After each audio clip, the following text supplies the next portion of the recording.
مشکلوں میں میرے خدا میری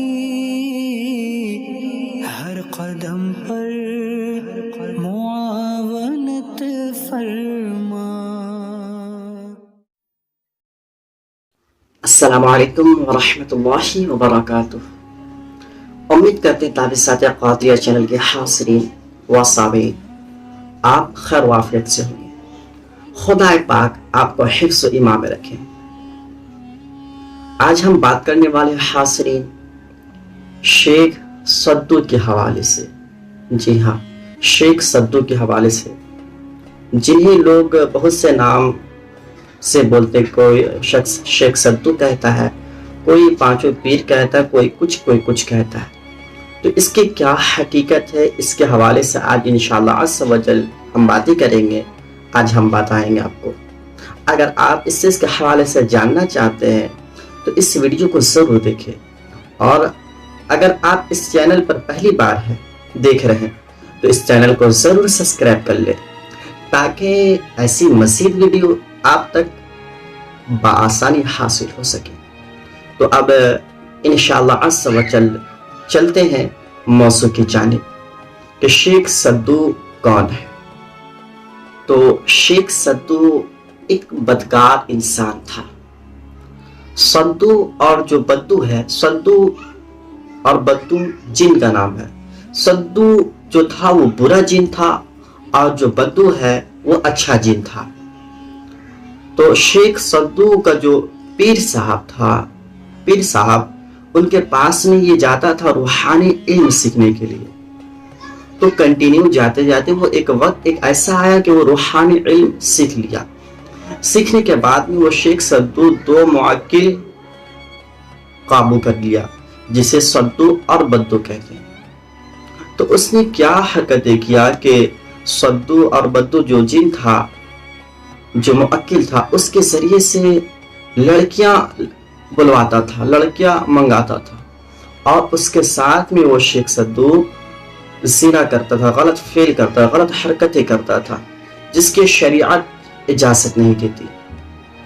تو سدو جو بدو جو جن تھا وہ ہمیشہ بتاتا تھا کہ آپ ایسا نہ کریں، اگر کریں گے تو آپ کو ہم جان مار دیں گے۔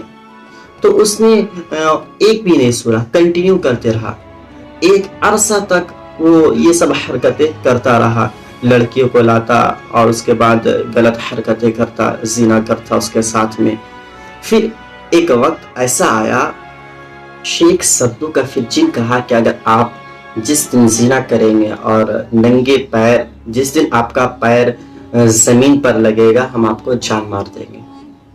تو شیخ سدو کے دماغ میں ایک پلان سوجھا کہ ایسا کرتے ہیں کہ اب پلنگ یا جو اس وقت کے دور میں لکڑی وغیرہ رہتا تھا، اس پر وہ حرکتیں کرنے لگا، زنا کرنے لگا لڑکیاں کو منگا کر، ٹھیک ہے۔ اور پھر اس کے بعد ایک مٹکا رکھتا تھا وہ، کہ جب وہ زنا سے، غلط فعل سے جب فارغ ہو جاتا تھا تو وہ اس سے غسل کر لیتا تھا۔ تو پھر ایک وقت ایسا آیا کہ پھر کسی عورت کو، اپنے موکل کو حکم دیا کہ آپ جاؤ اس لڑکی کو لے کر آؤ، ٹھیک ہے۔ تو موکل جو تھا گیا لانے کے لیے، لے کر آیا۔ تو جس عورت کو، جس لڑکی کو وہ موکل آیا، تو بہت نیک عورت تھی، بہت نیک لڑکی تھی، پارسا عورت تھی، 5 وقت کی نمازی تھی، ٹھیک ہے، تقوی پرہیزگاری میں اعلیٰ مقام پر تھی وہ۔ تو موکل نے کہا کہ جب تمہارے ساتھ میں شیخ سدو غلط حرکتیں کرے گا، زنا جب کرنا شروع کرے گا، تو ایک کام کرنا، اس کے سامنے جو مٹکا رکھا ہوا اس مٹکے کو گرا دینا، پھوڑ دینا، اس مٹکے کا پانی کو گرا دینا۔ تو جب گئی وہ عورت، وہ لڑکی گئی، جانے کے بعد میں شیخ سدو ہی حرکتیں کرنے لگا۔ تو وہ عورت، وہ لڑکی کیا کی کہ اس پانی کو گرا دی۔ اس کے بعد اب شیخ سدو غسل کرے تو کیسے کرے؟ پھر مجبوراً میں شیخ سدو اپنا جو قدم تھا وہ زمین پر رکھا، اور جیسے ہی زمین پر رکھا، اس کے جو معقل تھے دونوں اٹھایا پیر اور پھر آسمان کی طرف لے کر گیا، اور پھر چھوڑ دیا۔ اور جیسے ہی چھوڑا، اس کی روح قبض ہو گئی، انتقال کر گیا۔ پھر جب وہ مر گیا، انتقال کر گیا، تو اب کیا ہوا کہ اس کا جو روح تھا، جو ہمسات تھا، محلے والے کو، جو دیہات میں جو گاؤں کے جو لوگ تھے، اس کو پریشان کرنے لگا. جب پریشان کرنے لگا تو گاؤں والے جو اس کے پیر صاحب تھے، جو شیخ صدوق کا جو پیر تھا، اس کے پاس میں گیا. تمام لوگ جانے کے بعد میں درخواست ہے کہ حضرت صاحب قبلہ ایسا معاملات ہے. تو حضرت نے حل نکالنے کے بعد میں اس کو ٹھیک کر دیا، درست کر دیا. اب درست کرنے کے بعد میں کچھ لوگ جو ہندوستان میں جو عاملین ہیں، پاکستان کے عاملین ہیں، بنگلہ دیش کے عاملین ہیں، ٹھیک ہے، یہ 3 کنٹری کے جو عاملین ہیں اکثر شیخ صدوق کو حاضر کرتے ہیں. وہ حاضر کیوں کرتے ہیں؟ سفلی عمل کے لیے حاضر کرتے ہیں. اور شیخ صدوق کو جب اس کے روح کو زندہ کرتے ہیں، حاضر کرتے ہیں، حاضر کرنے کے بعد میں جو بھی معاملات وغیرہ ہے اسی سے حل کرتے ہیں. یہ اس کی حقیقت ہے.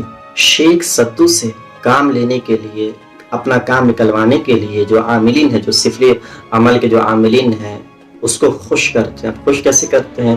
آپ نے دیکھا، آپ نے جو اسٹوری سنا، یہ جو میں نے بتایا ہوں ابھی کہ شیخ صدوق کیسے کیسے حرکتیں، یعنی عورت کو لاتا تھا زنا کے لیے، اس کے بعد اس کے سے یہ حرکتیں کرتا تھا.